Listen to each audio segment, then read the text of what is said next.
Hello ဒါကတော့ပြည့်ရဲ့ဒီနေ့ဒါအလုပ်တွေထဲကတစ်ခုဖြစ်တယ်ဂျူးဖြော်ရည်လေးဖြစ်ပါတယ်ဒီနေ့ကတော့ထောပတ်တီဖြော်ရည်ပေါ့နော်ဒါကအလုပ်လုပ်လို့ရှိရင်ပြည့်ရဲ့မျက်နှာကြည့်ပါလားဒုတ်လို့ပဲစူပုတ်နေရပဲ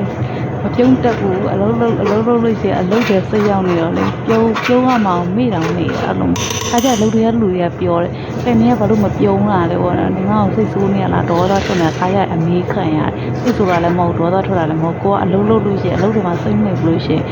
ဘေးပတ်ဝန်းကျင်ဘာမှမသိတော့ကိုအလုပ်တွေမှာပဲပြုံးမှုလည်းမေ့တယ်ပေါ့နော်အဲ့ဒါလို့မပါဆိုတော့အလုပ်တွေမှာလည်းပြုံးမှုလည်းမမေ့ကြနဲ့ဘူးနော်ကျမတို့ဒုတ်လို့မျက်နှာကြီးလုံနေနေဆိုရင်သင်ပြနေ